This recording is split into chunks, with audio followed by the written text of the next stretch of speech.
Hello dear students. അപ്പോൾ ICDS degree ലെവലിലെ home സയൻസിലെ first പോർഷനാണ് നമ്മളിന്ന് നോക്കുന്നത്. ചൈൽഡ് ഡെവലപ്മെൻ്റ് ആണ്. ഓക്കെ, അപ്പോൾ നമുക്ക് സ്റ്റാർട്ട് ചെയ്യാം. The growth from a single microscopically small cell to a body about 200 billion cells is phenomenal. This phase is known as the prenatal stage. അതായത് ഒരു single സെല്ലിൽ നിന്നും അതിൻ്റെ ഒരു കുട്ടിയുടെ ജനനം തുടങ്ങുകയാണ് അല്ലേ. ഒരു ചെറിയ സെല്ലിൽ നിന്നും ഒരുപാട് 200 ബില്യൺ സെൽസ് ഉള്ള ഒരു ബോഡിയായിട്ട് ശരീരം കുട്ടി വളരുന്നു. ആ ഫേസിനെയാണ് നമ്മൾ പ്രീ നേറ്റൽ സ്റ്റേറ്റ് എന്ന് പറയുന്നത്. ഇനി ആ ഒരു കുട്ടി ജനിച്ചതിന് ശേഷം ആഫ്റ്റർ ബർത്ത് തൊട്ട് ആ കുട്ടിയുടെ അല്ലെങ്കിൽ അവർ മരിക്കുന്നത് വരെ, ഒരു ഹ്യൂമൻ ബീയിങ്ങിൻ്റെ ജനനം മുതൽ മരണം വരെയുള്ള വേരിയസ് ഫേസസിനെയാണ് പോസ്റ്റ് നേറ്റൽ ലൈഫ് എന്ന് നമ്മൾ പറയുന്നത്. പ്രീ നേറ്റൽ, പ്രീ KG ഒക്കെ ഓർക്കുക അല്ലേ, KGക്ക് മുന്നേ. അപ്പോൾ അതുപോലെ പ്രീ നേറ്റൽ എന്ന് വെച്ചാൽ ജനനത്തിന് മുമ്പ്, പോസ്റ്റ് നേറ്റൽ എന്ന് വെച്ച് കഴിഞ്ഞാൽ ജനനത്തിന് ശേഷം മരണം വരെയുള്ള കാലഘട്ടമാണ് പോസ്റ്റ് നേറ്റൽ ലൈഫ്. ഇനി stages of developmental prenatal and postnatal ഏതൊക്കെയാണെന്ന് നോക്കാം. Development prenatal postnatal പീരീഡിലുള്ള ഡെവലപ്മെൻറ്റിൻ്റെ സ്റ്റേജസ് നോക്കാം. പ്രീ നേറ്റൽ പീരീഡിൽ പ്രഗ്നൻസി 9 കാലണ്ടർ മന്ത്സ് ആയിട്ടാണ് നമ്മൾ എടുക്കുക അല്ലേ. പക്ഷേ സയൻറ്റിസ്റ്റുകൾ യൂസ് ചെയ്യുന്നത് ലൂണാർ മന്ത്, അതായത് 28 ദിവസം വെച്ചിട്ടുള്ള ലൂണാർ മന്ത് എന്നുള്ള കണക്കാണ്. അങ്ങനെ ഫീമെയിൽ മെൻസ്ട്രൽ സൈക്കിൾ വെച്ചിട്ടാണ് നമ്മൾ കാൽക്കുലേറ്റ് ചെയ്യുന്നതെന്നറിയാം പ്രഗ്നൻസി. ഇനി 10 ലൂണാർ മന്ത്, ഒരു പ്രീനേറ്റൽ പീരീഡിൽ 10 ലൂണാർ മന്ത് 3 സബ് ഡിവിഷൻസ് ആക്കിയിട്ട് മാറ്റിയിട്ടുണ്ട്. ഏതൊക്കെയായിരുന്നു?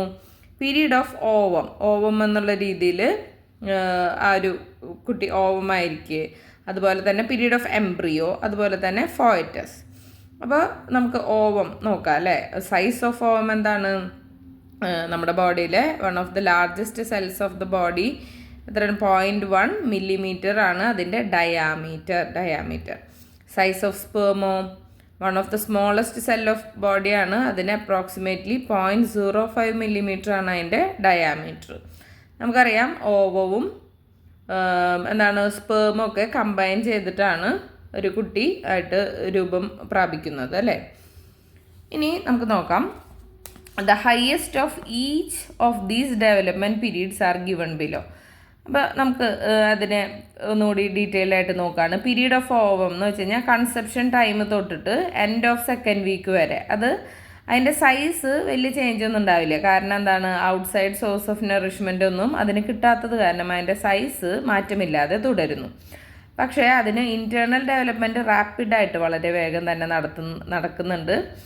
ഇനി ഇത് യൂട്രിൻ വാളിൽ ഒട്ടിപ്പിടിക്കുന്നത് 10 days ശേഷമാണ്. ഫെർട്ടിലൈസേഷന് ശേഷമാണ് അത് ഒരു പാരസൈറ്റിനെ പോലെ യൂട്രിൻ വാളിൽ ഒട്ടിപ്പിടിച്ച് വളരാനായിട്ട് തുടങ്ങുന്നത്. ഇനി പീരീഡ് ഓഫ് എംബ്രിയോ നോക്കാം. അതായത് സെക്കൻഡ് വീക്ക്, ഇതെന്താണ് പറഞ്ഞത്? കൺസെപ്ഷൻ തൊട്ട് സെക്കൻഡ് വീക്ക് വരെയാണ് പീരീഡ് ഓഫ് ഓവം പറഞ്ഞത്. പീരീഡ് ഓഫ് എംബ്രിയോ എന്ന് പറയുന്നത് സെക്കൻഡ് വീക്കിൻ്റെ എൻഡ് തൊട്ടിട്ട് സെക്കൻഡ് ലൂണാർ മന്തിൻ്റെ അവസാനം വരെ എല്ലാ പ്രധാനപ്പെട്ട എക്സ്റ്റേണൽ ഇൻറ്റേർണൽ ഫീച്ചേഴ്സൊക്കെ ഡെവലപ്പ് ചെയ്യാൻ തുടങ്ങുന്നത് ഈ ടൈമിലാണ്. സെക്സ് ഓർഗൻസ് ഒക്കെ ഡെവലപ്പ് ചെയ്യുന്നത് അത് അതിൻ്റെ എംബ്രിയോൻ്റെ സെക്സ് നമുക്ക് ഡിസ്റ്റിങ്വിഷ് ചെയ്യാൻ പാകത്തിനാവുന്നത് ഈ ടൈമിലാണ്. ഇനി ഈ ടൈം തീരുന്നതോട് കൂടിയിട്ട് എംബ്രിയോൻ്റെ മെഷർമെൻറ്റ് 1.5 തൊട്ട് 2 ഇഞ്ചാവും ലെങ്ത്ത്. വെയ്റ്റോ 28.350 ഗ്രാംസ് ആയിട്ട് അത് വളർച്ച പുരോഗമിക്കുന്നുണ്ട്. പിന്നെ ഹെഡിൻ്റെ റീജിയനാണ് കൂടുതലായിട്ടുണ്ടാവുക. മറ്റ് ശരീരഭാഗങ്ങളെ അപേക്ഷിച്ച് നോക്കുമ്പോൾ തലയുടെ ഭാഗമാണ് വലുതായിട്ട് കാണുന്നത്. ഓക്കെ, ഇനി അടുത്തത് accessory apparatus, placenta, umbilical cord, amniotic sac ഒക്കെ ഡെവലപ്പ് ചെയ്യുന്നു. അതായത് കുട്ടിക്ക് അമ്മയിൽ നിന്നും ഭക്ഷണം ലഭിക്കാനായിട്ട് പ്ലാസൻ്റയും പിന്നെ അംബിലിക്കൽ കോഡ് വഴിയാണ് കണക്ട് ചെയ്യുന്നത് അല്ലേ. പിന്നെ അമ്നിയോട്ടിക് സാക്ക് ഉണ്ട്. കുട്ടി അതിൽ കിടന്നിട്ട് സുരക്ഷിതമായിട്ട് വളരാൻ ആവശ്യമായിട്ടുള്ളതെല്ലാം ഡെവലപ്പ് ആവുന്ന ടൈമാണ് പീരീഡ് ഓഫ് എംബ്രിയോ എന്ന് പറയുന്നത്. ഇനി പീരീഡ് ഓഫ് ഫോയറ്റസ് എന്താണ്? End of second lunar month തൊട്ട് ബർത്ത് വരെയുള്ള ടൈമിനാണ് പീരീഡ് ഓഫ് ഫോയറ്റസ് എന്ന് നമ്മൾ പറയുന്നത്. എക്സ്റ്റേണൽ ആയിട്ടുള്ളത് ഇൻറ്റേർണൽ ആയിട്ടുള്ള ഫീച്ചേഴ്സ് വളരാനും വികാസം പ്രാപിക്കാനും തുടങ്ങുന്നത് ഈ ടൈമിലാണ്. ഇൻറ്റേർണൽ ഓർഗൻസ് ഒക്കെ നിയർലി അഡൾട്ടിൻ്റെ പൊസിഷൻ വരെ എത്തുന്നത് 5ാമത്തെ ലൂണാർ മന്തിലാണ്. നെർവ് സെൽസുകളൊക്കെ 3rd വീക്കിൽ തന്നെ പ്രസൻ്റ് ആവും. അത് റാപ്പിഡായിട്ട് വളർന്ന് 2nd, 3rd, 4th മന്തിലൊക്കെ റാപ്പിഡായിട്ട് ഇൻക്രീസ് ചെയ്യും. നമുക്കറിയാം ഒരു 3 മാസം കഴിയുമ്പോഴാണ് കുട്ടി വലുതായിട്ട് അമ്മയുടെ വയറ് ഇത്തിരി കൂടി പ്രൊജക്റ്റ് ചെയ്ത് കാണിക്കുന്നത് അല്ലേ. ഇനി ഫോയറ്റൽ ആക്ടിവിറ്റി ഒക്കെ ബിഗിൻ ചെയ്യുന്നത് 2nd 3rd മന്ത് വെച്ചിട്ടാണ്. ഹ്യൂമൻ ഗ്രോത്ത് പ്രോസസ്സ് ചെയ്ത് വളരുന്നത് ഏതാണ്, പല സ്റ്റേജസ് വെച്ചിട്ടാണ് അല്ലേ. പ്രീനേറ്റൽ പീരീഡിന് ഏതൊക്കെ സ്റ്റേജസ് ഉണ്ട്, അങ്ങനെ ഹ്യൂമൻ ഗ്രോത്ത് എങ്ങനെയാണെന്നുള്ളത് നമുക്ക് ഈ പിക്ചർ നോക്കി കഴിഞ്ഞാൽ കാണാം. Stages of life, period of ovum പറഞ്ഞു, പീരീഡ് ഓഫ് എംബ്രിയോ പറഞ്ഞു, പീരീഡ് ഓഫ് ഫോയറ്റസ് നമ്മൾ പറഞ്ഞു. കൺസെപ്ഷൻ തൊട്ടിട്ട് എൻഡ് ഓഫ് 2nd വീക്ക് വരെയാണ് period of ovum. Period of embryo എപ്പോഴായിരുന്നു, എൻഡ് ഓഫ് 2nd വീക്ക് തൊട്ടിട്ട് end of 2nd lunar month വരെ. Period of foetus end of 2nd lunar month തൊട്ടിട്ട് birth വരെ. ഇനി അടുത്തത് പീരീഡ് ഫസ്റ്റ് മന്തിൽ എന്തൊക്കെ വ്യത്യാസങ്ങളാണ് വരുന്നത് നമുക്ക് നോക്കാം. എംബ്രിയോ 2 ലെയർ ഓഫ് സെൽസ് ആയിട്ട് ഇതിൽ വരുന്നുണ്ട്. ഇത് പിക്ചറൊന്നും കാണാണ്ട് പഠിക്കേണ്ട കാര്യമില്ല. 2 മന്ത്സിൽ എന്താണ്, സൈസ് ഓഫ് കിഡ്നി ബീനാണ്, കണ്ടിന്യൂസ്ലി മൂവ് ചെയ്യും, സ്ലൈറ്റ്ലി വെബ്ഡ് ഫിംഗേഴ്സൊക്കെ ഉണ്ടാവും. 3rd മന്തിൽ 3 ഇഞ്ചസ് നീളം വരും, വെയിറ്റ് 28.35 ഗ്രാംസ് ആവും. യുണീക്ക് ഫിംഗർ പ്രിൻറ്റ്, അതായത് നമുക്കറിയാം ഓരോരുത്തർക്കും ഓരോ ഫിംഗർ പ്രിൻറ്റ് ഡിഫറെൻ്റ് ആണ് അല്ലേ. അപ്പോൾ യുണീക്ക് ഫിംഗർ പ്രിൻറ്റ് ഒക്കെ വരാനുള്ളത് ഈ 3rd മന്തിലാണ് അതൊക്കെ ഡെവലപ്പ് ചെയ്യുന്നത്. ഇനി 4th മന്തിൽ, അതായത് ഗ്രോത്ത് ഓഫ് ഫോയറ്റസ്, ആ സ്റ്റേജിൽ 4th മന്തിൽ 5 ഇഞ്ചസ് നീളവും വെയിറ്റ് 141.75 ഗ്രാം ആവും. സ്കെലിറ്റനൊക്കെ കട്ടിയാവാനായിട്ട് തുടങ്ങും, കാർട്ടിലേജ് തൊട്ട് ബോൺ വരെ അതെന്താവും, അത് ഇത്തിരി കൂടി ഹാർഡൻ ചെയ്യും എല്ലുകളൊക്കെ. 5ാമത്തെ മാസത്തിൽ 10 ഇഞ്ചിനോളം കൂടുതലുണ്ടാവും, ഐബ്രോസും ഐലിഡ്സൊക്കെ ശരിയായ സ്ഥാനത്തായിട്ടുണ്ടാവും. 6ാം മാസത്തിൽ വെയിറ്റ് 680 ഗ്രാമോളം വരും. അങ്ങനെ പിന്നെ ആദ്യമൊക്കെ റിങ്കിൾഡ് സ്കിന്നാവും, ചുളിഞ്ഞ സ്കിൻ എന്നുള്ളത് സ്മൂത്ത് ആവാനായിട്ട് തുടങ്ങുന്നത് 6ാം മാസത്തിലാണ്. 7ാം മാസത്തിൽ വെയിറ്റ് 1.36 കിലോ വരും. പിന്നെന്താണ്, നീളം 15 ഇഞ്ചിനേക്ക് കൂടുതൽ വരും. പിന്നെ കണ്ണുകൾ തുറക്കാനും അടയ്ക്കാനും തുടങ്ങും. പിന്നെ ലൈറ്റിനനുസരിച്ചിട്ട് നീങ്ങാനായിട്ട് കണ്ണൊക്കെ മൂവ് ചെയ്യാനായിട്ട് തുടങ്ങും. 8ാം മാസത്തിൽ വെയിറ്റ് 2.15 kg വരെ വരും. ലങ്സൊക്കെ നല്ലപോലെ ഡെവലപ്പ് ചെയ്യുന്ന ടൈമാണിത്. 9ാമത്തെ മാസത്തിലാണ് മോർ ദാൻ 19 ഇഞ്ചസ് വരുന്നത്, വെയിറ്റ് നിയർലി 3 കിലോ വരെ വരും. അത് ഓരോ അമ്മമാർ കഴിക്കുന്ന അതിനനുസരിച്ചിട്ട് ഭക്ഷണത്തിനനുസരിച്ചിട്ടും കുട്ടിയുടെ വളർച്ച വ്യത്യാസപ്പെടും, അത് നമുക്കറിയാം അല്ലേ. അപ്പോൾ ഇതൊക്കെയാണ്. അപ്പോൾ ഇത് ഇങ്ങനെയുള്ള കാര്യങ്ങൾ നിങ്ങൾ കാണാണ്ട് പഠിക്കേണ്ട കാര്യമില്ല. ഇതിൽ ഏതാ ചോദ്യങ്ങൾ ചോദിക്കുന്നത്, ഐ ഡെവലപ്മെൻറ്റ് ഒക്കെ സംഭവിക്കുന്നത് ഏത് ടൈമിലാണ്, ലൈറ്റിനനുസരിച്ചിട്ട് കണ്ണ് നീക്കുന്നത് ഏത് ടൈമിലാണ്, അങ്ങനെയൊക്കെയാവും ചോദ്യങ്ങൾ വരിക. ഓക്കെ, അങ്ങനെയാണ് കണ്ടിട്ടുള്ളത്. നമുക്കറിയാം സ്റ്റേറ്റ്മെൻറ്റ് ലെവൽ ക്വസ്റ്റ്യൻസ് വരും. അപ്പോൾ അവർ തരും, ചിലപ്പോൾ ഇത് തന്നിട്ട് താഴെ തന്നിട്ടുള്ള സ്റ്റേറ്റ്മെൻറ്റ് ഏതാണ് ചോദിക്കും. ചിലപ്പോൾ പറയും സൈസ് ഓഫ് കിഡ്നി ബീൻ ആവുന്നത് 4th മന്തിലാണെന്ന് പറയും. അപ്പോൾ നമുക്കറിയാം അത് തെറ്റാണ്, 2nd മന്തിലാണ് സൈസ് ഓഫ് കിഡ്നി ബീൻ ആവുന്നത് അല്ലേ. അപ്പോൾ അങ്ങനെയൊക്കെ തിരിച്ചറിയാൻ പാകത്തിന് കിട്ടുകയാണ് വേണ്ടത്. അപ്പോൾ നിങ്ങൾ ഈ സൈഡ് നിങ്ങൾ കാണാണ്ട് പഠിക്കേണ്ട കാര്യമില്ല. ഈ ഭാഗങ്ങൾ അറിഞ്ഞിരിക്കുക. പിന്നെ വെയിറ്റൊക്കെ ഏകദേശം ഒന്ന് അറിഞ്ഞിരിക്കുക. അതൊന്നും പ്രിസൈസ് വെയിറ്റ് അല്ല, അത് ഓരോ കുട്ടീനെയും അമ്മേനെയും അവർ കഴിക്കുന്ന ഭക്ഷണത്തിനൊക്കെ അനുസരിച്ചിട്ട് വെയിറ്റ് എല്ലാം മാറി വരും. ഓക്കെ, അപ്പോൾ നിങ്ങൾ മെയിനായിട്ട് ഇങ്ങനെ ഏത് ടൈമിലാണ് കൺസെപ്ഷൻ പീരീഡ്, ഏതുവരെ എംബ്രിയോൻ്റെ ടൈം, അങ്ങനെയുള്ളതൊക്കെ പഠിക്കാം. ഓക്കെ, അപ്പോൾ നമുക്ക് നെക്സ്റ്റ് പോർഷനിലേക്ക് പോവാം. പോസ്റ്റ് നേറ്റൽ പീരീഡ് നമ്മൾ പറഞ്ഞു അല്ലേ, ജനനത്തിന് ശേഷമുള്ള ടൈമാണ് മരണം വരെ. അതാണ് പോസ്റ്റ് നേറ്റൽ പീരീഡ് എന്ന് പറയുന്നത്. അത് ഇമ്മീഡിയറ്റ്ലി ആഫ്റ്റർ ബർത്ത് ആണ് ഈ സ്റ്റേജ് തുടങ്ങുന്നത്. അപ്പോൾ കുട്ടിയുടെ വളർച്ച ഇനി കണ്ടിന്യൂ ചെയ്യുകയാണ് അമ്മയുടെ ഗർഭപാത്രത്തിന് പുറത്ത്. അപ്പോൾ അത് പല തരത്തിലാണെന്നാണ് സൈക്കോളജിസ്റ്റുകൾ പറയുന്നത്. Different stages of postnatal period ഏതൊക്കെയായിരുന്നു? ഇൻഫൻസി എന്ന് വെച്ച് കഴിഞ്ഞാൽ ബർത്ത് തൊട്ട് 2 years വരെ. ചൈൽഡ്ഹുഡ് എന്ന് വെച്ച് കഴിഞ്ഞാൽ 3rd year തൊട്ടിട്ട് 12 years വരെ. ഏർലി ചൈൽഡ്ഹുഡ് എന്ന് വെച്ച് കഴിഞ്ഞാൽ 3 years തൊട്ട് 6 years വരെ. ലേറ്റ് ചൈൽഡ്ഹുഡ് 7 തൊട്ട് 12 വയസ്സ് വരെ. അതല്ലാന്നുണ്ടെങ്കിൽ അപ്പോൾ അവർക്ക് പ്യൂബേർട്ടി എന്നുള്ള ഒരു സ്റ്റേറ്റ്, അതായത് കൗമാരത്തിൻ്റെ ആ ഒരു എനിക്ക് കടക്കുന്ന ആ ഒരു ടൈം അല്ലേ. ഇനി അഡോളസൻസ് എന്ന് വെച്ച് കഴിഞ്ഞാൽ 13 വയസ്സ് തൊട്ട് 19 വയസ്സ് വരെ. പ്യൂബർട്ടിയുടെ ആരംഭം തുടങ്ങുന്നു. മെച്യൂരിറ്റി കംപ്ലീറ്റ് ആവുന്നത് വരെയുള്ള ടൈമാണ് ഈ അഡോളസൻസ് എന്ന് പറയുന്നത്.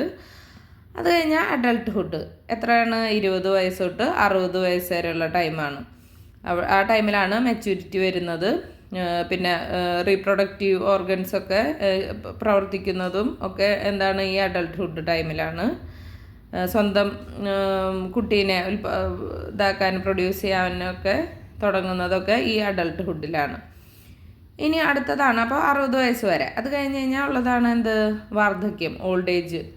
61 വയസ്സ് തൊട്ടിട്ട് അവരുടെ ജീവിതകാലം ഈ റീപ്രൊഡക്ഷൻ കേപ്പബിലിറ്റിയൊക്കെ എന്താവും?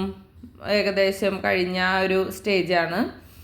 61 വയസ്സ് മുതലുള്ള തന്നെ നമ്മളെന്താണ് ഓൾഡ് ഏജ് എന്ന് പറയുന്നത്. അവരുടെ ബോഡിയിൽ കുറേ ചേഞ്ചസ് വരും, കുറേ ഡെഫിഷ്യൻസീസും പിന്നെ രോഗങ്ങളൊക്കെ ആയിട്ട് ഇരിക്കുന്ന ആ ഒരു കാലഘട്ടമാണ് ഏത്? ഓൾഡ് ഏജ് എന്ന് പറയുന്നത്. അപ്പോൾ നമുക്കറിയാം എന്ത്? Stage of development postnatal പീരീഡിലാണ് വളർച്ച പ്രാപിക്കുന്നത്. അപ്പോൾ ഇതിൽ ഇൻഫൻസി എന്നുള്ള ഭാഗം നോക്കാം. ഇൻഫൻസി പീരീഡ് എന്ന് വെച്ച് കഴിഞ്ഞാൽ 0 തൊട്ട് 2 ഇയേഴ്സ് വരെയാണ്. കുട്ടിക്ക് ശാരീരികമായിട്ടുള്ള വളർച്ച റാപ്പിഡ് റേറ്റിൽ കുട്ടി വളരുന്നത് ഏതാണ്? ഈ ഇൻഫൻസി പീരീഡിലാണ്. നമുക്കറിയാം നമ്മൾ ഇവിടെ ഒരു ഇൻഫൻറ്റ് ഇവിടെ കിടന്ന് കൈ കാണിക്കുന്നതാണ് നിങ്ങൾ കാണുന്നത്. ഓക്കെ, അപ്പോൾ ജോക്സ് അപ്പാർട്ട് നമുക്ക് തുടങ്ങാം. അപ്പോൾ എന്തായിരുന്നു? 2 ഇയേഴ്സ് വരെയുള്ളതിൽ നമുക്കറിയാം കുഞ്ഞു കുട്ടികളെ നമ്മൾ കണ്ടിട്ട് 28 ദിവസമൊക്കെ ആകുമ്പോഴത്തേക്കും നമ്മൾ കാണുമ്പോൾ ഇത്തിരി കൂടി നല്ലൊരു ഡ്രാസ്റ്റിക് ചേഞ്ച് നമുക്ക് അവരിൽ കാണാൻ പറ്റും അല്ലേ? പെട്ടെന്നാവുമ്പോൾ 1 വയസ്സായോ എന്നൊക്കെ നമ്മൾ ചിന്തിക്കും. അപ്പോഴത്തേക്കും അങ്ങനെ കുട്ടികൾ പെട്ടെന്ന് വളരുന്നൊരു ടൈമാണ് ഇൻഫൻസി. ഫസ്റ്റ് 2 ഇയേഴ്സിൽ ഒരുപാട് ചേഞ്ചസ് വരും. അപ്പോൾ അവർ ആക്റ്റീവ് ലേണേഴ്സ് ആയിരിക്കും. ഈ 2 വയസ്സ് വരെ കുട്ടികൾ ചുറ്റുമുള്ള കാര്യങ്ങൾ എന്താണ് ഏതാണെന്നൊക്കെ നോക്കി മനസ്സിലാക്കുന്ന ടൈമാവും. ഈ പീരീഡിലാണ് കുട്ടിയുടെ ഫിസിയോളജിക്കൽ പ്രോസസ്സസൊക്കെ വളരെ നല്ല രീതിയിൽ ഫങ്ഷണലാവുന്നത്. ഇനി ചൈൽഡ്ഹുഡ് എന്ന് വെച്ച് കഴിഞ്ഞാൽ 3 വയസ്സ് തൊട്ട് 12 വയസ്സ് വരെയാണ്. ഈ ചൈൽഡ്ഹുഡിനെ തന്നെ നമുക്ക് പലതായിട്ട് തരംതിരിക്കാം. അതിൽ first one is early childhood, next ആണ് ലേറ്റ് ചൈൽഡ്ഹുഡ് എന്ന് പറയുന്നത്. അപ്പോൾ ചൈൽഡ്ഹുഡിനെ മൊത്തം നമ്മൾ എത്ര പറയണേ? 3 തൊട്ട് 12 വരെ എന്ന് നമ്മൾ പറഞ്ഞു അല്ലേ? ചൈൽഡ്ഹുഡ് 3 ഇയർ തൊട്ട് 12 ഇയേഴ്സ് വരെയാണെന്ന് പറഞ്ഞു. ഇനി അതിൽ തന്നെ ഏർലി ചൈൽഡ്ഹുഡ് എന്ന് വെച്ച് കഴിഞ്ഞാൽ 3 വയസ്സ് തൊട്ടിട്ട് 6 വയസ്സ് വരെ. ലേറ്റ് ചൈൽഡ്ഹുഡ് 7 വയസ്സ് തൊട്ട് 12 വയസ്സ് വരെയാണ്.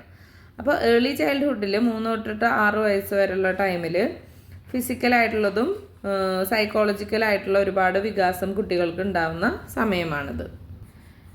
ഈ പീരീഡിലാണ് ട്രൂ പേഴ്സണാലിറ്റി ആരംഭിക്കുന്നത്. ഒരു കുട്ടിയുടെ ശരിയായിട്ടുള്ള പേഴ്സണാലിറ്റി ഡെവലപ്പ് ചെയ്യാൻ തുടങ്ങുന്നത് ഈ ടൈമിലാണ്. ഫിസിക്കൽ ഡെവലപ്മെൻറ്റൊക്കെ സ്ലോവർ റേറ്റിലാവും ഈ ടൈമിൽ അല്ലേ? നമുക്ക് അറിയാം ഒരു 3 വയസ്സ് തൊട്ടിട്ട് വലിയ അങ്ങോട്ട് ചേഞ്ച് ഒന്നും വരില്ല.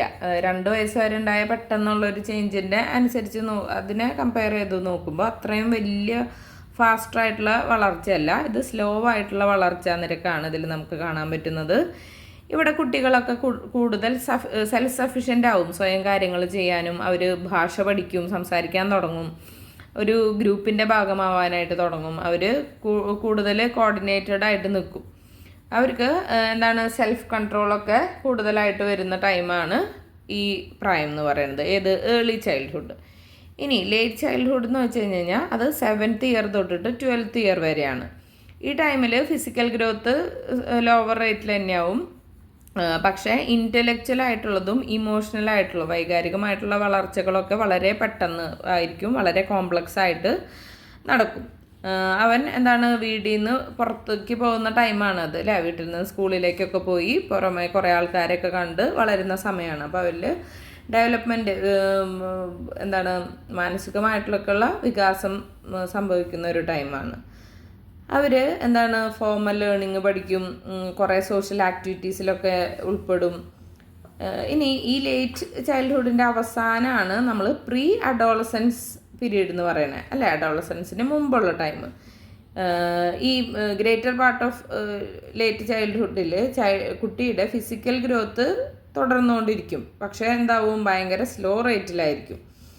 ഇനി ഒരു പെട്ടെന്നൊരു ചേഞ്ച് വരുന്നത് ഏത് ടൈമിലാണ്? നമുക്കറിയാം കൗമാരപ്രായത്തിലാണ് അല്ലേ? ആൺകുട്ടികളായാലും പെൺകുട്ടികളായാലും കുറേ ശാരീരികമായ മാറ്റങ്ങൾ വരുന്നത് അഡോളസൻസ് ടൈമിലാണ്.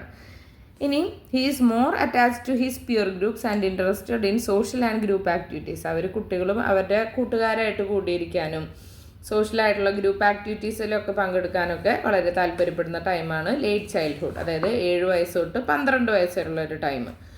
ഈ ടൈമിലാണ് കുട്ടികളൊക്കെ സ്കൂളിൻ്റെ ടാസ്കുകളൊക്കെ അവർക്ക് ഇൻ്റലക്ച്വലായ അവരുടെ ബുദ്ധിപരമായിട്ടുള്ള വികാസത്തിനെ സഹായിക്കുന്ന പ്രവർത്തനങ്ങൾ. 7ാം ക്ലാസ് എന്ന് വരുമ്പോൾ ഒരു 3ാം ക്ലാസ് തൊട്ടിട്ട് ഒരു 12 വയസ്സ് വരെ എന്ന് പറയുമ്പോൾ ഒരു 7ാം ക്ലാസ് വരെയൊക്കെ ഉള്ള ആ ടൈം. അപ്പോൾ നമുക്കറിയാം ഇത്രയും കൂടി ഒരു വലിയ കൊച്ചുങ്ങളായി അല്ലേ. അങ്ങനെ ഇനി അഡോളസെൻറ്റ് പീരീഡ് എന്ന് വെച്ച് കഴിഞ്ഞാൽ ലേറ്റ് ചൈൽഡ്ഹുഡിന് തൊട്ടിട്ട് ഒരു 13 to 19 ഏജ് വരെയാണ്. ഇതിനെ നമ്മളൊരു ഓക്വേർഡ് ഏജ് എന്നാണ് പറയുക. കാരണം എന്താ, അവർക്കൊരു നാണം, ക്ലംസിനെസ്, അകപ്പാട് എന്താ ചെയ്യേണ്ടത്, ഒരു സെൽഫ് കോൺഷ്യസ് ഒക്കെ ആവുന്ന ഒരു ടൈമാണ് അവർ. ഈ ടൈമിൽ അവർക്ക് ഫിസിക്കലായിട്ടുള്ളത്, മെൻ്റലായിട്ടുള്ള, ഇമോഷണൽ, സോഷ്യൽ ഡെവലപ്മെൻറ്റ്സ് ഒക്കെ കംപ്ലീറ്റ് ആവുന്ന ടൈമാണ്. അത് ഒരു ഇതിൽ ചോദിച്ചിട്ടുള്ളതാണ്, ഒരു കുട്ടിയുടെ ഫിസിക്കൽ മെൻ്റലൊക്കെ ഇത് ഡെവലപ്പ് ആവുന്നത് ഏത് ടൈമാണെന്ന്. അപ്പോൾ ഏതാണ്, അഡോളസൻസ് ആണ്. ഇനി ഇത് കൺസിഡർ ചെയ്യുന്നത് ലാസ്റ്റ്, ഒരു കുട്ടിയുടെ ലോങ് പീരീഡ് ഓഫ് ഡെവലപ്മെൻറ്റിലെ ലാസ്റ്റ് സ്റ്റെപ്പ് എന്നാണ് നമ്മൾ ഈ അഡോളസൻസിനെ കൺസിഡർ ചെയ്യുന്നത്. കൺസെപ്ഷൻ ടൈം തൊട്ടിട്ട് തുടരുന്ന ഡെവലപ്മെൻറ്റ് പ്രോസസ്സിൻ്റെ എൻഡ് സ്റ്റേറ്റ് ആണ് അഡോളസൻസ് എന്ന് പറയുന്നത്. ഓക്കെ, ഇനി അഡോളസൻസ് കഴിയുമ്പോൾ ഇൻഡിവിജ്വൽസ് ലീഗലി അല്ലെങ്കിൽ സോഷ്യലി മെച്ചുവേർഡ് എന്നാണ് അവരെ കാണുക. അവർക്ക് ഒരു സ്വന്തമായിട്ടുള്ള സ്വതന്ത്രമായ ഒരു ജീവിതം ജീവിക്കാൻ കേപ്പബിളായിട്ടുള്ള ആൾക്കാരായിട്ട് അവർ മാറുകയാണ്. ഇനി അഡൾട്ട്ഹുഡിലാണ് longest period of life span ആണ് അഡൾട്ട്ഹുഡ് എന്ന് പറയുന്നത്. അതായത് 20 വയസ്സ് തൊട്ടിട്ട് 60 വയസ്സ് വരെയുള്ള കാലഘട്ടമാണ് നമ്മൾ അഡൾട്ട്ഹുഡായിട്ട് കാണപ്പെടുന്നത്. അപ്പോൾ ഈ സ്റ്റേറ്റിൽ ഫിസിക്കൽ ഡെവലപ്മെൻറ്റ്സ് ഒക്കെ കംപ്ലീറ്റ് ആവും. പക്ഷേ സൈക്കോളജിക്കലായിട്ടുള്ള അഡ്ജസ്റ്റ്മെൻറ്റ്സ് ഒക്കെ അവരുടെ ജീവിതം മുഴുവൻ കണ്ടിന്യൂ ചെയ്യും.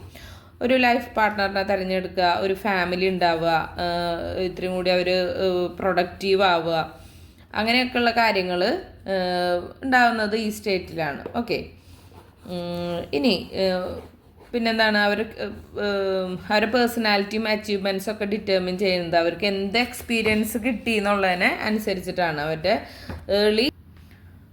ഏർലി ഇയേഴ്സ് ഓഫ് ലൈഫിൽ അവർക്കുണ്ടാകുന്ന എക്സ്പീരിയൻസ് വെച്ചിട്ടാണ് ഓരോരുടെയും മുന്നോട്ടുള്ള ജീവിതം ഉണ്ടാവുക അല്ലേ. ഇനി അടുത്തത് ഓൾഡ് ഏജ് എന്ന് വെച്ച് കഴിഞ്ഞാൽ final stage of normal life സ്പാൻ്റെ അവസാന കാലഘട്ടമാണ് നമ്മൾ വാർദ്ധക്യം എന്ന് പറയുന്നത് അല്ലേ. ഈ ടൈമിൽ കുറേ ശാരീരികമായിട്ടുള്ള ബുദ്ധിമുട്ടുകളുണ്ടാവും. ഇമോഷണലായിട്ട് അവർ ഇത്തിരി കൂടി ഒരു ഇമോഷണലാവും.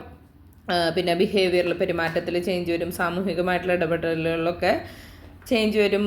കുറച്ച് പേര് ഭയങ്കര സ്പിരിച്വലാവും. ഇപ്പം അങ്ങനെ നിർബന്ധമൊന്നുമില്ല, ഇപ്പോൾ ന്യൂ ജനറേഷനാണ് അല്ലേ.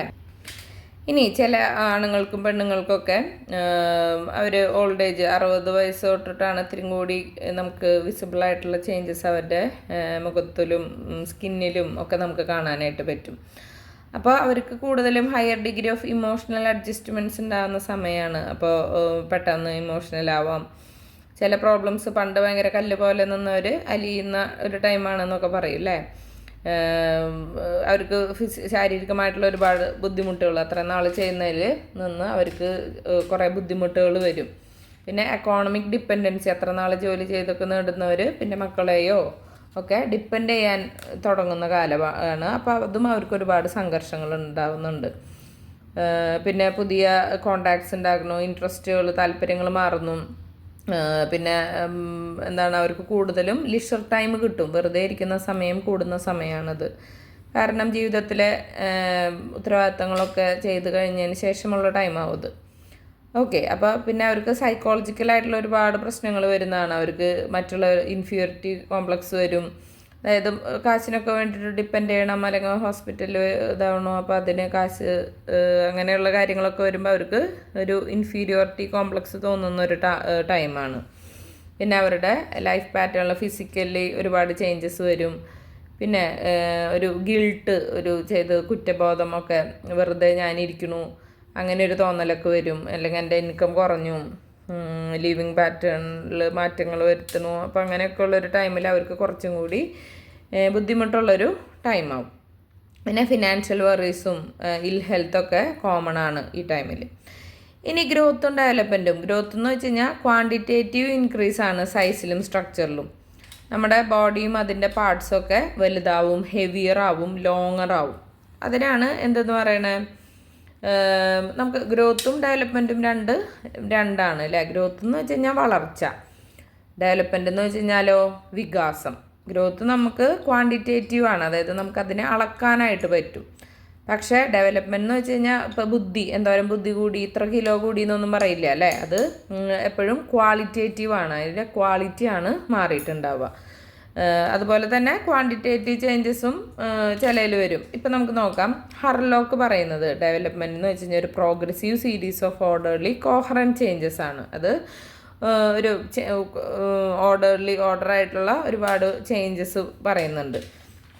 ഇപ്പോൾ പ്രോഗ്രസീവ് എന്ന് വെച്ച് കഴിഞ്ഞാൽ എന്താണ്, ഡയറക്ഷണലാണ്. അത് മുന്നോട്ടുള്ള വളർച്ചയാണ്, വളർച്ച മുരടിച്ച് പിന്നോട്ട് പോകുന്ന അവസ്ഥയല്ല.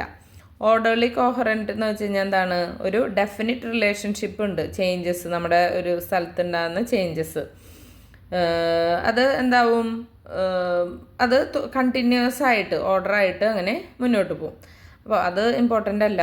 ഇനി ഇത് ഇപ്പം മിക്കതും ഡെഫിനിഷനൊക്കെ ചോദിക്കണത് ഇപ്പം എന്താ, who defines development as a progressive series of orderly and coherent changes, അങ്ങനെയാവും ചോദ്യം വരിക.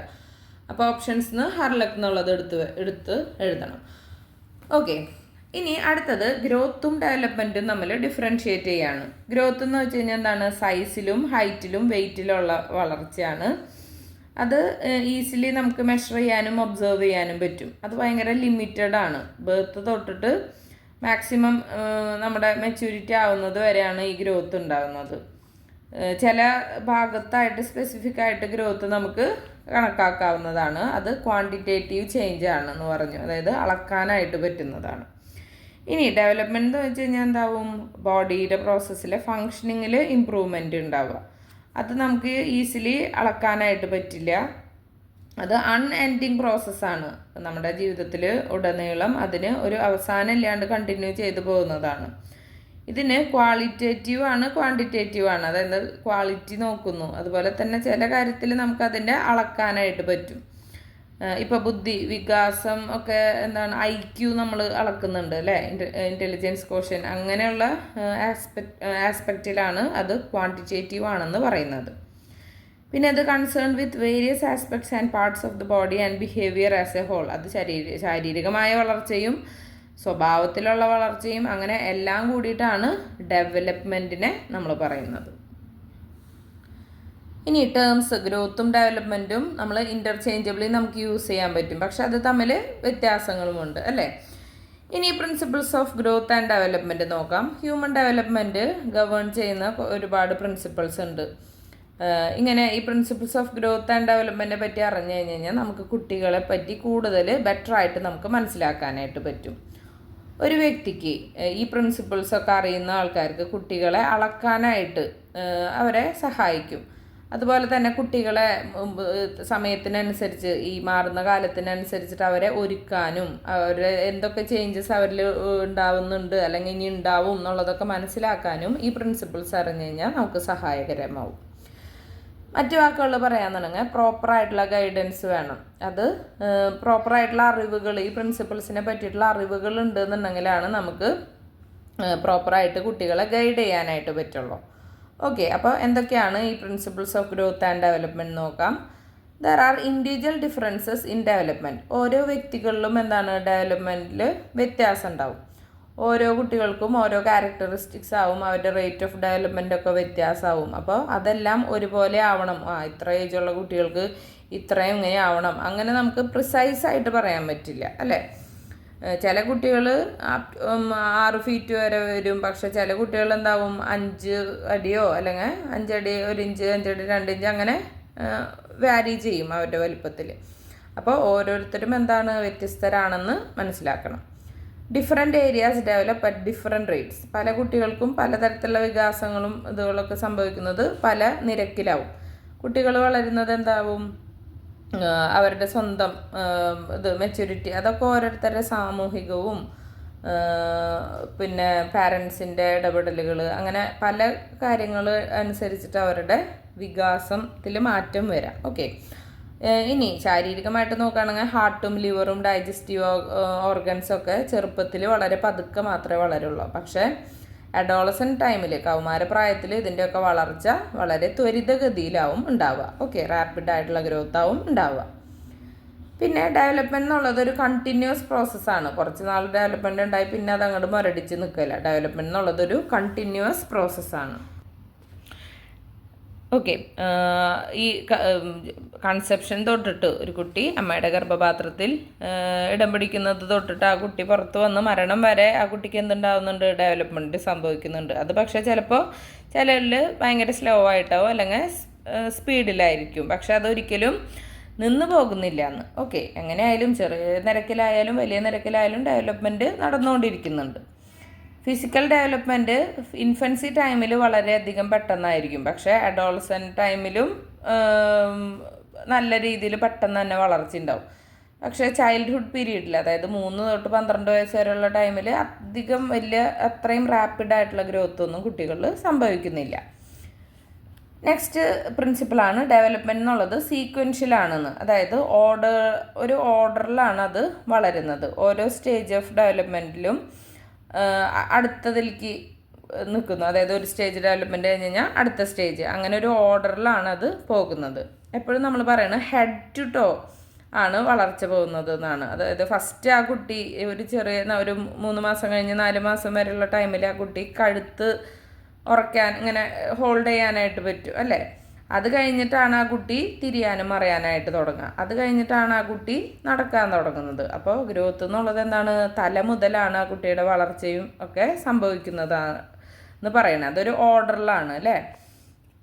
ഇനി secondly development centre of the ബോഡിന്ന് പുറത്തേക്ക്, അതാണ് പ്രോക്സിമോ ഡിസ്റ്റൽ എന്ന് പറയുന്നത്. ഇതെന്താണ്, സിഫാലോകോഡൽ എന്ന് വെച്ച് കഴിഞ്ഞാൽ തല തൊട്ട് കാൽ വരെ വളർച്ച. ഇനി പ്രോക്സിമോ ഡിസ്റ്റൽ എന്ന് വെച്ച് കഴിഞ്ഞാൽ ചൈൽഡ് ആദ്യം ബോൾ പിടിക്കും, അത് കഴിഞ്ഞിട്ട് 2 കൈ കൊണ്ട് പിടിക്കും. അത് കഴിഞ്ഞിട്ടാണ് അവന് അതിൻ്റെ ഒരു കൈ കൊണ്ട് പിടിച്ചു, അല്ലെങ്കിൽ ഫിംഗേഴ്സ് വെച്ചിട്ട് പിടിക്കുന്നത്. അതൊക്കെ എന്താണ്, പിന്നീടാണ്. അപ്പോൾ വളർച്ച എന്നുള്ളത് എന്താണ്, സെൻറ്റർ തൊട്ടിട്ട് പുറത്തേക്ക് അങ്ങനെയാണ് വരുന്നത്. ഇനി development processes general to specific response ആണ്. അതായത് ഏർലി റെസ്പോൺസസ് ഒക്കെ കുട്ടികൾ വളരെ ജനറൽ ആയിരിക്കും. അത് വളരും തോറും എന്താവും, കൂടുതൽ ഇത്തിരി കൂടി സ്പെസിഫിക് ആയിരിക്കും. പണ്ടത്തെ എക്സാമ്പിൾ നോക്കുകയാണെന്നുണ്ടെങ്കിൽ ആദ്യകാലത്തിൽ കുട്ടിയുടെ ലാംഗ്വേജ് ഒക്കെ ഡെവലപ്പ് ചെയ്യുന്നത് കുട്ടി ടോയ് എന്നൊക്കെ ടോയ് ടോയ് എന്ന് പറയും. ബാക്കിയുള്ളവർ പറയുമ്പോൾ അത് കേട്ട് കേട്ട് കേട്ട് പിന്നീട് കുട്ടി എന്താവും, ടോയ് എന്ന് വെച്ചാൽ ഇന്നതാണ് എന്നുള്ളത് മനസ്സിലാക്കുന്ന ഒരു രീതിയിൽ ഇത്തിരി കൂടി സ്പെസിഫിക് ആയിട്ട് ഇന്ന ടോയ്, കാറിൻ്റെ ടോയ് എന്നൊക്കെ കാലക്രമേണ എന്താവും, അവർക്ക് ഇത്തിരി കൂടി സ്പെസിഫിക് ആയിട്ടുള്ള നോളജ് കൂടി വരും. ഇനി ഡെവലപ്മെൻറ്റ് ഹെറിഡിറ്ററി ആയിട്ടും എൻവയോൺമെൻറ്റും, ഞാൻ പറഞ്ഞു ഓരോ വ്യക്തിയെയും ബാധിക്കുന്നത് അവരുടെ പാരമ്പര്യവും ചുറ്റുപാടുകളൊക്കെയാണ്. അപ്പോൾ ഹെറിഡിറ്ററി എന്ന് വെച്ചാൽ പാരമ്പര്യം ഒരു പ്രധാന ഘടകമാണ് ഒരു കുട്ടിയുടെ വളർച്ചയിൽ.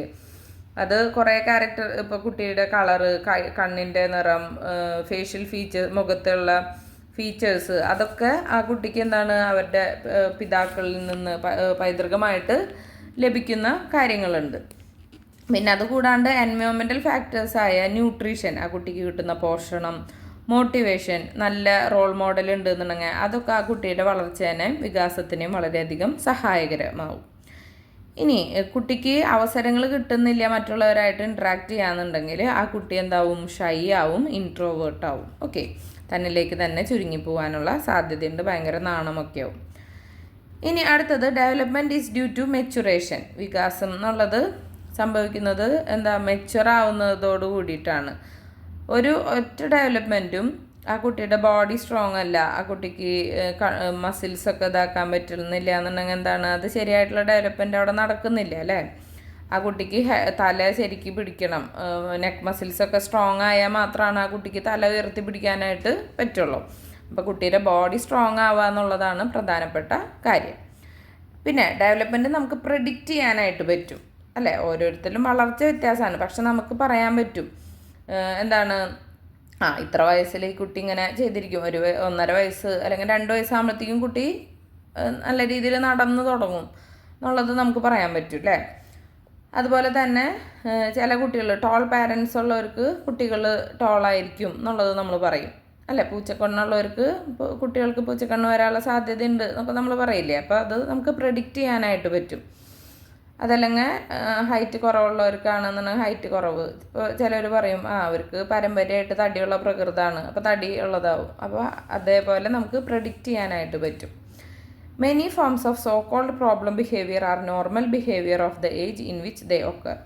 അതായത് ഓരോ ഡെവലപ്മെൻറ്റൽ ഏജിലും അവർക്ക് ഇന്ന വളർച്ച ഉണ്ടാവണമെന്നുണ്ട്.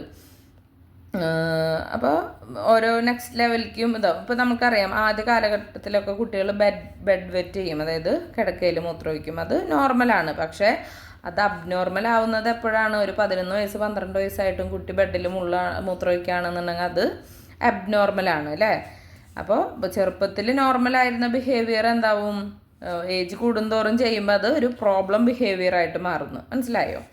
ചെറുപ്പത്തിൽ മൂത്രമൊഴിക്കുന്നത് പ്രോബ്ലം അല്ല, പക്ഷെ അത് ആ കുട്ടി വലുതായിട്ടും ആക്കാന്നുണ്ടെങ്കിൽ അതൊരു പ്രോബ്ലം ബിഹേവിയർ ആണെന്ന് നമ്മൾ പറയും. ഇനി ഡെവലപ്മെൻറ്റ് ഇൻവോൾവ്സ് ചേഞ്ചസ്. ഡെവലപ്മെൻറ്റിൽ എന്താണ്? ചേഞ്ചസ് വേണം. പ്രധാനപ്പെട്ട ചേഞ്ചസ്, സൈസിൽ ചേഞ്ചസ് ഉണ്ടാവണം, പ്രൊപ്പോർഷനിൽ ചേഞ്ചസ്, ശരീരത്തിൻ്റെയൊക്കെ അനുപാതത്തിൽ വ്യത്യാസം ഉണ്ടാവും. പിന്നെ ഓരോ ഫീച്ചേഴ്സ് ചിലപ്പോൾ മാറി മാറി വരും, പുതിയ ഫീച്ചേഴ്സ് വരും അല്ലേ. ചേഞ്ച് ഇൻ സൈസ് എന്താണ്? ഓരോ വർഷവും കുട്ടി വളരുന്നത് ഹൈറ്റും വെയ്റ്റും ഒക്കെ ആ കുട്ടിയിൽ ചേഞ്ച് ചെയ്യുന്നുണ്ട്. അതുപോലെ തന്നെ പ്രൊപ്പോർഷനും ചേഞ്ച് ചെയ്യുന്നുണ്ട്. കുട്ടി വളരുന്നതിനനുസരിച്ചിട്ട് പ്രൊപ്പോർഷൻ ചിലപ്പോൾ നമ്മൾ പറഞ്ഞു ചെറുപ്പത്തിൽ തലയാവും ഭയങ്കര വലുത് അല്ലേ. മറ്റു ബോഡി പാർട്സിനെക്കാട്ടും തലയാവും വലുതുണ്ടാവുക. പക്ഷെ അത് വലുതാവും തോറും എന്താണ്? ബോഡിയിൽ ഓരോ ചേഞ്ചസ് വരും. ഇനി ഡിസപ്പിയറൻസ് ഓഫ് ഓൾഡ് ഫീച്ചേഴ്സ്. അതായത് പണ്ട് കുട്ടികളുടെ മേത്ത് ജനിക്കുമ്പോൾ കുട്ടികളിൽ ഭയങ്കര കുറേ ബേബി ഹെയർ ഉണ്ടാവും.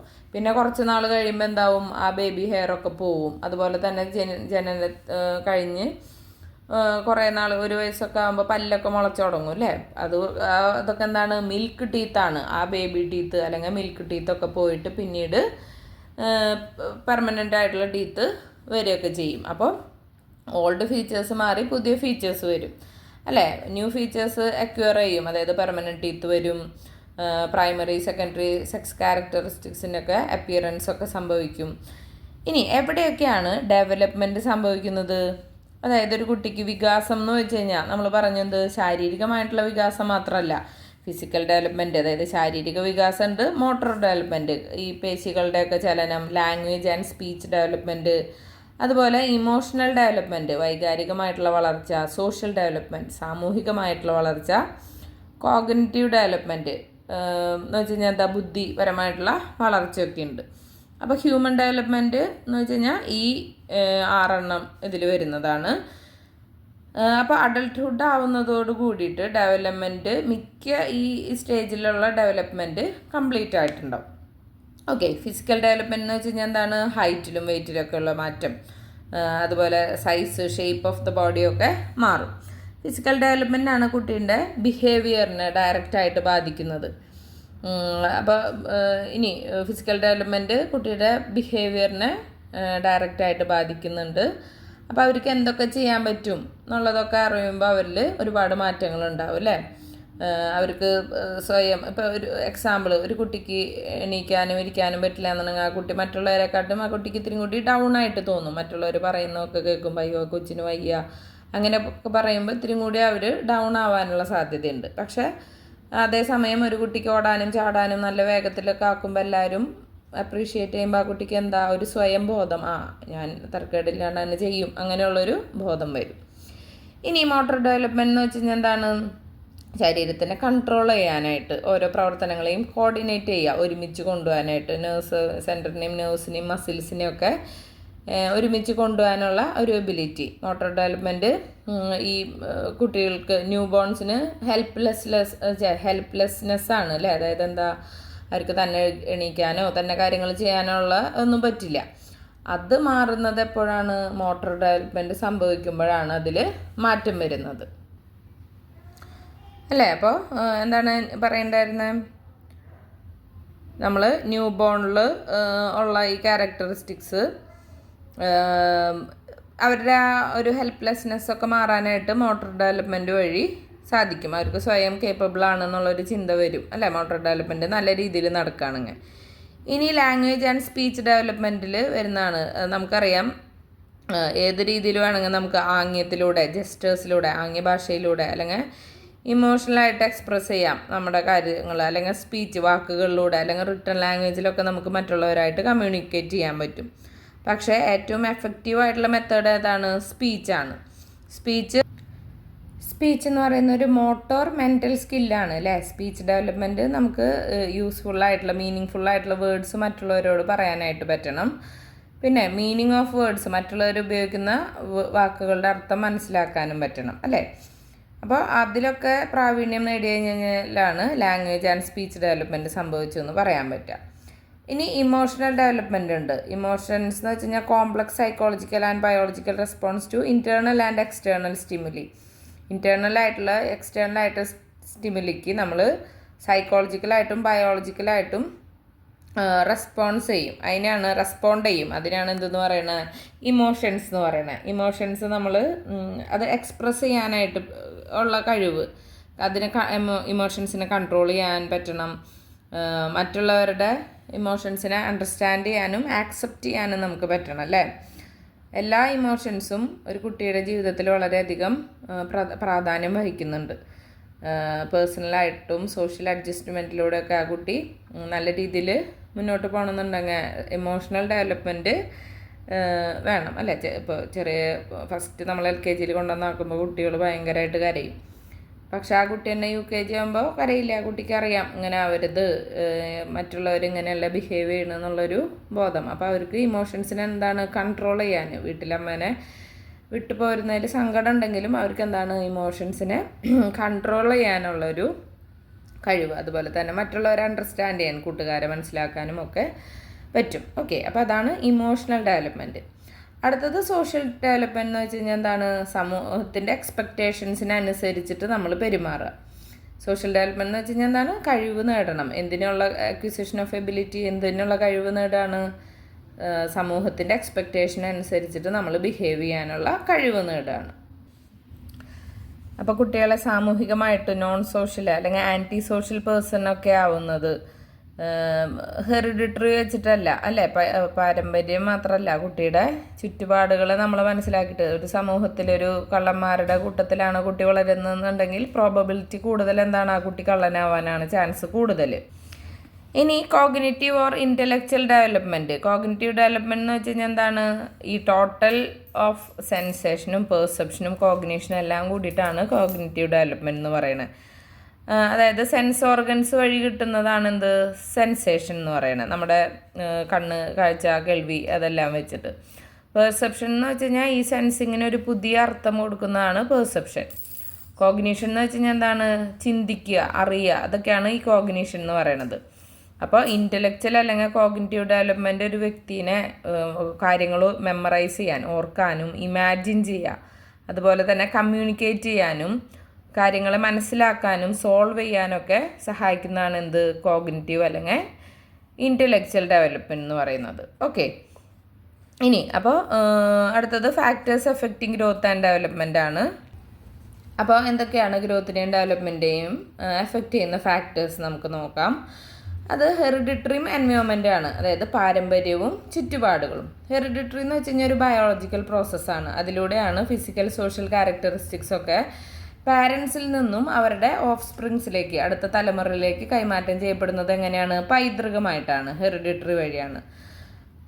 അപ്പോൾ ഗ്രോത്തും ഡെവലപ്മെൻറ്റും ഒക്കെ ഇതിനെ greatly influences the different aspects of growth and development. അതായത് ഒരു കുട്ടിയുടെ വളർച്ചയിനും വികാസത്തിനൊക്കെ ആ കുട്ടിയുടെ പാരമ്പര്യം എന്നുള്ളത് ബാധിക്കുന്നുണ്ട്. ഹൈറ്റ്, വെയ്റ്റ്, അല്ലെങ്കിൽ ബോഡീൻ്റെ സ്ട്രക്ചർ, കളറ്, കണ്ണിൻ്റെ മുടിയുടെ നിറം, ആ കുട്ടിയുടെ ബുദ്ധി, ആപ്റ്റിറ്റ്യൂഡ്, ഇതൊക്കെ ആ കുട്ടിയുടെ പൈതൃകവുമായിട്ട് ബന്ധപ്പെട്ട് കിടക്കും. അപ്പോൾ ഈ കുട്ടിയിലുള്ള ഇൻഡിവിജ്വൽ ട്രെയ്റ്റ്സിൻ്റെ ഒക്കെ കൂട്ടമാണ്, അതായത് ജനന സമയത്തുള്ള ഇൻഡിവിജ്വൽ ആയിട്ടുള്ള ട്രെയ്റ്റ്സിൻ്റെ കൂട്ടമാണ് എന്ത്? ഈ ഹെറിഡിറ്ററി എന്ന് പറയുന്നത്. ജീൻസ്, ക്രോമസോമിലുള്ള ജീനുകൾ, മെച്യൂർ സ്പേം സെല്ലിൽ എന്തുണ്ടാവും? ക്രോമസോംസ് ഉണ്ടാവും, അതിൽ ജീൻസ് ഉണ്ടാവും. അതുപോലെ തന്നെ മെച്ചുറാവും ഓരോ ഈ ഫിസിക്കൽ ആൻഡ് മെൻ്റൽ ട്രേറ്റ്സ് ഒക്കെ അടങ്ങിയിട്ടുള്ളതാവും. ഇത് രണ്ടും കൂടി ഫ്യൂസ് ചെയ്യുമ്പോൾ ആ കുട്ടിക്ക് എന്താണ് അച്ഛൻ്റെയും അമ്മയുടെയും സ്വഭാവ സവിശേഷതകൾ കാണാം അല്ലേ. ഇങ്ങനെ ഈ കാരിയർ ഓഫ് ജനറ്റിക് ഡിറ്റർമിനേഷൻ ആണെന്ത്, ക്രോമസോമുകളാണ് ജനറ്റിക് ഡിറ്റർമിനേഷൻ്റെ കാരിയേഴ്സ് എന്ന് പറയുന്നത്. നെക്സ്റ്റ് കുട്ടികളെ ബാധിക്കുന്നതാണ് അവരുടെ എൻവയോൺമെൻറ്റ്. എൻവയോൺമെൻറ്റ് എന്ന് വെച്ച് കഴിഞ്ഞാൽ എന്താണ്, ഹെറിഡിറ്ററി അല്ലാണ്ട് ഒരു കുട്ടി ജീവിക്കുന്ന ചുറ്റുപാടുകൾ, അവരുടെ കൂട്ടുകാർ, അതെല്ലാമാണ് ഈ എൻവയോൺമെൻറ്റിൽ വരുന്നത്. ആ കുട്ടീൻ്റെ കൺസെപ്ഷൻ തൊട്ട് ആ കുട്ടീനെ എഫക്റ്റ് ചെയ്യുന്നതാണ് ഈ എൻവയോൺമെൻറ്റ് എന്ന് പറയുന്നത്. ഇൻഡിവിജ്വലിൻ്റെ environment sum total of stimulations, അതായത് ശാരീരികമായിട്ടുള്ള സൈക്കോളജിക്കലായിട്ടുള്ള സ്റ്റിമുലേഷൻസ് അവന് കൺസെപ്ഷൻ തൊട്ട് ലഭിക്കുന്നതിനാണ് അതിൻ്റെ ചുറ്റുപാടുകൾ എന്ന് പറയുന്നത്, എൻവയോൺമെൻറ്റ് എന്ന് പറയുന്നത്. പലതരത്തിലുള്ള environment, physical environment, social, psychological environment ഒക്കെ ഉണ്ട്. ഫിസിക്കൽ എൻവയോൺമെൻറ്റ് എന്ന് വെച്ച് കഴിഞ്ഞാൽ എന്താണ്, ഫുഡ്, വസ്ത്രം, പിന്നെ ഷെൽട്ടർ, പാർപ്പിടം, വെതർ, ക്ലൈമറ്റ്, ഇതൊക്കെയാണ് ഫിസിക്കൽ എൻവയോൺമെൻറ്റ്സ് കുട്ടീനെ ബാധിക്കുന്നത്. ഇനി സോഷ്യൽ എൻവയോൺമെൻറ്റ്സ് എന്ന് വെച്ച് കഴിഞ്ഞാൽ സൊസൈറ്റി, അതുപോലെ ഇൻഡിവിജ്വൽസ്, ഓരോ സ്ഥാപനങ്ങൾ, സമൂഹത്തിലെ നിയമങ്ങൾ, കസ്റ്റംസ്, ആചാരങ്ങളൊക്കെ കുട്ടിയുടെ പെരുമാറ്റത്തിനെ ഒക്കെ എന്താണ് ഡിപ്പെൻഡ് ചെയ്യുന്നുണ്ട് അല്ലേ. കുട്ടിയുടെ പെരുമാറ്റം, ആ കുട്ടി എന്തൊക്കെ സമൂഹത്തിൽ എങ്ങനെയാണ് ആ കുട്ടിക്ക് നേരിടുന്ന കാര്യങ്ങൾ, അതിനനുസരിച്ചിട്ട് ആ കുട്ടിയുടെ സ്വഭാവത്തിലും മാറ്റങ്ങളുണ്ടാവും. ഇനി സൈക്കോളജിക്കൽ എൻവയോൺമെൻറ്റ് എന്ന് വെച്ച് കഴിഞ്ഞാൽ ഓരോരുത്തരുടെയും റിയാക്ഷൻ അനുസരിച്ച് മാറും. അതായത് സ്നേഹം, അഫെക്ഷൻ, ഫെല്ലോ ഫീലിംഗ്, അതൊക്കെ ആ കുട്ടിയുടെ ഹ്യൂമൻ ബോണ്ടിനെ ശക്തിപ്പെടുത്താനായിട്ട് കാരണമാവുന്നുണ്ട്. അപ്പോൾ നമുക്ക് എന്താണ് ഈ ഹെറിഡിറ്ററി എൻവയോൺമെൻറ്റും മനുഷ്യൻ്റെ ഡെവലപ്മെൻറ്റിൽ എങ്ങനെ ഇൻഫ്ലുവൻസ് ചെയ്യുന്നു നോക്കാം. നമുക്കറിയാം ഡെവലപ്മെൻറ്റ് എന്നുള്ളത് ഹെറിഡിറ്ററി എൻവയോൺമെൻറ്റിനെയും ബേസ് ചെയ്തിട്ടാണ് നിൽക്കുന്നത്. ഒരു കുട്ടിയുടെ എൻവയോൺമെൻറ്റ്, ചുറ്റുപാടുകൾ ആ കുട്ടിയുടെ പേഴ്സണാലിറ്റീനെ പലതരത്തിൽ ബാധിക്കുന്നുണ്ട്. ഒരു കുട്ടി അവരുടെ പാരൻസിൽ നിന്നും, വീട്ടിൽ നിന്നും, ചുറ്റുപാടുകളിൽ നിന്നും, സ്കൂളിൽ നിന്നും, ഫ്രണ്ട്സിൽ നിന്നും, അയൽപ്പക്കക്കാരിൽ നിന്നൊക്കെ ഒരുപാട് കാര്യങ്ങൾ പഠിക്കുന്നുണ്ട്. അപ്പോൾ അതിൽ പ്രധാനപ്പെട്ടതാണ് പേഴ്സണൽ അഡ്ജസ്റ്റ്മെൻറ്റ്സ്. അത് ആ കുട്ടി പഠിക്കുന്നത് എന്താണ്, ചുറ്റുപാടുകളിൽ നിന്നാണ്. ഇനി അതേപോലെ തന്നെ ഹെറിഡിറ്ററി, പൈതൃകമായിട്ട് കിട്ടുന്ന ഒരുപാട് കാര്യങ്ങൾ ആ കുട്ടി ജനിക്കുമ്പോൾ തന്നെ ആ കുട്ടിയിലുള്ളതാണ് അല്ലേ. അവനെങ്ങനെ മോൾഡ് ചെയ്യപ്പെടും, അവനെന്താവും, അവൻ്റെ ചിന്താരീതി, ഇതൊക്കെ അവരുടെ ഹെറിഡിറ്ററിക്ക് തന്നെ ഒരുപാട് ഡിപ്പെൻഡ് ചെയ്യുന്ന കാര്യങ്ങളാണ്. ഇനി ഹെറിഡിറ്ററിയും എൻവയോൺമെൻറ്റും കോ ആക്ടിങ് ആണ്, അതായത് പരസ്പര പൂരകങ്ങളാണ് അല്ലേ. രണ്ടും ഒരു കുട്ടിയുടെ ഡെവലപ്മെൻറ്റിന് അത്യാവശ്യമായിട്ടുള്ള കാര്യമാണ്. ഒരു കുട്ടിയുടെ മുടിയുടെ നിറം, കണ്ണിൻ്റെ നിറം, ആ കുട്ടിയുടെ ശാരീരിക പ്രകൃതി, സ്ട്രെങ്ത്, ഇതൊക്കെ ആ കുട്ടി പൈതൃകമായിട്ട് ഇൻഹെറിറ്റ് ചെയ്യുന്നതാണ് പാരൻസിൽ നിന്ന്. അപ്പോൾ അതുപോലെ തന്നെ ഇത് എന്തിനേയും എന്തിനോടും റിലേറ്റഡ് ആണ്. അവിടുത്തെ ക്ലൈമറ്റ്, ആ കുട്ടി കഴിക്കുന്ന ഭക്ഷണം, ആ കുട്ടിക്ക് അസുഖമുണ്ടോ. അപ്പോൾ അതാണ് പറഞ്ഞത്, എന്ത്, ഹെറിഡിറ്റിയും എൻവയോൺമെൻറ്റും രണ്ടും എന്താണ്, കോ ആക്ടിങ് ആണെന്ന്, പരസ്പര പൂരകങ്ങളാണ് രണ്ടും. ഹ്യൂമൻ ബീയിങ്സ് കുറേ മസ്കുലർ ആൻഡ് സ്കെലിറ്റൽ സ്ട്രക്ചേഴ്സൊക്കെ വെച്ചിട്ടാണ് നമ്മൾ ജീവിക്കുന്നത് അല്ലേ. നമുക്ക് അത് ജന്മനാ തന്നെ കിട്ടുന്നുണ്ട്. അതൊക്കെ പിന്നെ അത് കൂടാണ്ട് കുറേ കാര്യങ്ങൾ എന്താണ് നമ്മൾ ലേൺ ചെയ്യുന്നതും എക്സ്പീരിയൻസ് ചെയ്ത് പഠിക്കുന്ന കുറേ കാര്യങ്ങളുണ്ട്. എഴുതൽ, ബോളെറിയൽ, സ്പെല്ലിങ് പറയൽ, അതൊക്കെ എന്താണ് നമ്മൾ ചുറ്റുപാടുകളിൽ നിന്നും പഠിക്കുന്നുണ്ട്. ഇനി ജനറ്റിക് ഫാക്ടേഴ്സ് എന്ന് വെച്ച് കഴിഞ്ഞാൽ ഇത്തിരി കൂടി എൻവയോൺമെൻറ്റൽ ഫാക്ടേഴ്സിനായിട്ട് കൂടുതൽ പ്രാധാന്യമുണ്ട്. നമ്മുടെ എപ്പോഴാണ് മെൻസ്ട്രേഷൻ വരിക, അതിനൊക്കെ ഈ ജനറ്റിക്സ് ആണ് അനുസരിച്ചിട്ടാണ്. പാരൻസിൽ അമ്മയ്ക്ക് എപ്പോഴാണ്, അല്ലെങ്കിൽ പൈതൃകമായിട്ട് അവരിൽ എപ്പോഴാണ് മെൻസ്ട്രേഷൻ വരുന്നത്, നേരത്തെയാണോ വൈകിട്ടാണോ, അതൊക്കെ കുട്ടീനെയും ബാധിക്കാനുള്ള സാധ്യതയുണ്ട്. അപ്പോൾ വളർച്ചേനെ ബാധിക്കുന്ന ഘടകങ്ങളാണ് സെക്സ്, ആണാണോ പെണ്ണാണോ എന്നനുസരിച്ചിട്ട് വളർച്ചയിൽ വ്യത്യാസം വരും. പിന്നെ ന്യൂട്രീഷൻ, പോഷകത്തിനനുസരിച്ചിട്ട്, ഇൻറ്റേർണൽ സെക്രീഷൻ്റെ ഗ്ലാൻസ്, ഗ്രന്ഥികൾക്കനുസരിച്ചിട്ട്, ഫാമിലിയുടെ പൊസിഷൻ, മെച്ചുറേഷനും ലേണിങ്ങും, അറിവ് ലഭിക്കുന്നത്, ഫിസിക്കലായിട്ടുള്ള പ്രശ്നങ്ങളുണ്ടെങ്കിൽ അതും വളർച്ചേനെ ബാധിക്കും. ഇമോഷണലായിട്ടുള്ള ഫാക്ടേഴ്സും കുട്ടീനെ വളർച്ചേനെ ബാധിക്കുന്ന ഘടകങ്ങളാണ്. അപ്പോൾ സെക്സ് എന്ന് വെച്ച് കഴിഞ്ഞാൽ ഒരു ഇമ്പോർട്ടൻറ്റ് ഫാക്ടറാണ് ഗ്രോത്തും ഡെവലപ്മെൻറ്റും വെച്ച് നോക്കുമ്പോൾ. ആൺകുട്ടികളിലും പെൺകുട്ടികളിലും വളർച്ചയിൽ വ്യത്യാസമുണ്ട്. കൂടുതലും ആൺകുട്ടികളാണ് ഉയരം വരുന്നത് പെൺകുട്ടികളേക്കാൾ. അതുപോലെ തന്നെ ധൈര്യത്തിൻ്റെ കാര്യത്തിലും ഇപ്പോൾ ഒരുപാട് മാറ്റങ്ങൾ ഉണ്ട്. എന്നാലും സ്റ്റിൽ നോക്കുമ്പോൾ പറയുന്നത് എന്താണ്, ആൺകുട്ടികൾക്കാണ് പെൺകുട്ടികളേക്കാൾ വളർച്ചയും കറേജൊക്കെ കൂടുതലെന്ന്. ഗേൾസിന് റാപ്പിഡായിട്ടുള്ള ഫിസിക്കൽ ഗ്രോത്ത് അഡോളസെൻ്റ് ടൈമിൽ കാണാനായിട്ട് പറ്റും. കൗമാരപ്രായത്തിലാണ് നെഞ്ചിൽ ബ്രസ്റ്റൊക്കെ ഇത്തിരി കൂടി ഡെവലപ്പാവും. അതുപോലെ വരുന്ന ബോഡി ചേഞ്ചസ് ഒക്കെ ഇത്തിരി കൂടി അഡോളസെൻസിലാണ് കൂടുതലുണ്ടാവുക. ഇനി അടുത്തത് ഗ്രോത്തിനെ ബാധിക്കുന്ന ഒരു ഘടകം പറഞ്ഞു, സെക്സ്. അടുത്തതാണ് ന്യൂട്രീഷൻ ഒരു ഇമ്പോർട്ടൻ്റ് റോള് വഹിക്കുന്നുണ്ട്.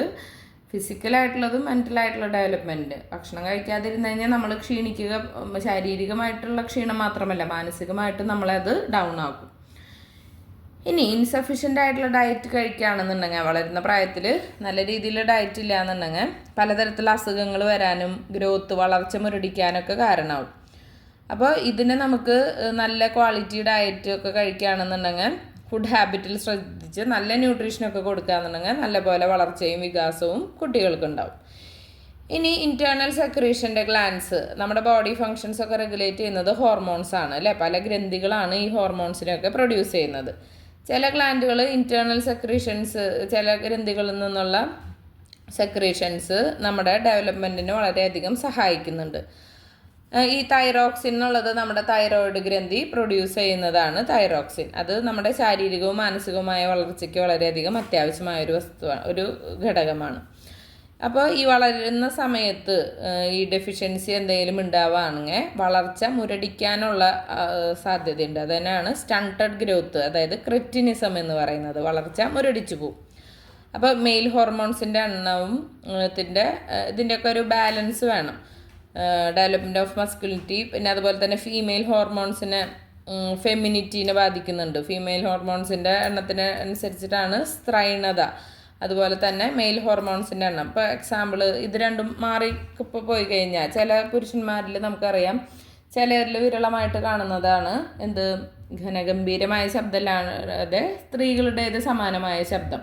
അപ്പോൾ ഇതൊക്കെ ഈ ഹോർമോൺസിൻ്റെ മിസ്മാച്ച് വരുമ്പോഴാണ് ഇങ്ങനെ സംഭവിക്കുന്നത്. ചില സ്ത്രീകളിൽ മീശ വളരുന്നത് കാണാം അല്ലേ, അല്ലെങ്കിൽ ഇത്തിരി കൂടി പൗരുഷത്തോടു കൂടി പെരുമാറുന്ന സ്ത്രീകളെ കാണാം. അതും ഈ ഹോർമോൺസിൻ്റെ ചേഞ്ച് മൂലമാണ് അങ്ങനെ ഉണ്ടാവുന്നത്.